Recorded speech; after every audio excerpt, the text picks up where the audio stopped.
কিছুদিন আগেও যে পেট্রোল পাম্পগুলোতে বাইকারদের দীর্ঘ সারি ছিল, বর্তমান পরিস্থিতিতে কিন্তু সেরকম বাইকারদের লাইন আমাদের চোখে পড়েনি। আমরা এখন এসেছি HM Rahman film and CNG station. এটি হচ্ছে ফেনী দাগনভূঞা উপজেলার ফেনী নোয়াখালী মহাসড়কের পাশে অবস্থিত। এখানে আসার পর আমরা যেটি আমাদের চোখে পড়েছে যে বাইকারদের একেবারে শূন্য। আর দুই একজন বাইকারের সাথে আমরা কথা বলেছি, তারা বলছে যে এখন তারা আসলে যে তাদের চাহিদা অনুপাতে তারা তেল নিতে পারতেছে।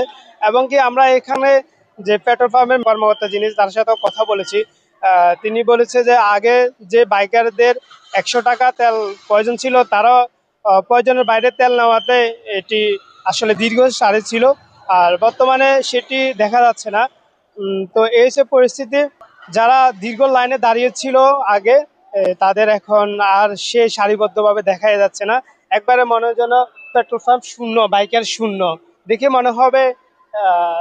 একবারে দেখে শূন্য। এখানে যারা পেট্রোল পাম্পের কর্মকর্তা আছে তাদের সাথেও কথা বলি, তারা বলছে যে ভাই এখন আর আগের মতন দীর্ঘ সারি না থাকা, আমরাও স্বস্তিতে বাইকারদের তেল দিতে পারতেছি। বর্তমানে আমাদের কাছে তেল আছে প্রচুর পরিমাণ, তবে বাইকারের সংখ্যা কম। 700 টাকা তেল নিছি, সময় লাগে নাই, আমি 80 পাই গেছি। বাইক এখন সিরিয়াল নাই, আগে সিরিয়াল ছিল, এখন সিরিয়াল নাই। আগে আছে সিরিয়াল, অনেক সিরিয়াল থাকতো, 50টা 100টা 200টা সিরিয়াল ছিল। এখন তেলের দাম বাড়ে কত না, সিরিয়াল নাই। তেল ছিল না তখন, কাস্টমারের অভাব ছিল না, কাস্টমার আমরা দিতে পারলাম না, তেল ছিল না। এখন আমাদের তেল আছে, আমরা কাস্টমার বলাই পাচ্ছি না। এখন আমাদের তেল আছে, আমরা রাস্তার দ্বারায় কাস্টমার ডাক দিতেছি, কাস্টমার ঢুকতেছে না। যখন আমাদের তেল ছিল না তখন আপনার কাস্টমার আসি দাঁড়াই আসছিল লাইন। তখন কাস্টমারও হয়রানি হইলো, আমরাও হয়রানি হইলাম। এখন আমাদের তেল আছে, আমরা কাস্টমার বলাইতেছি রাস্তা দিয়ে, এর পরে ঢুকতেছে না। এই হলো সমস্যা। এখন মানুষ তেলগুলো নিয়ে কিচ্ছে, তখন তেল তো এখন অ্যাভেলেবেল, আমরা তেল দিচ্ছি অ্যাভেলেবেল সংকট কাটার পর থেকে।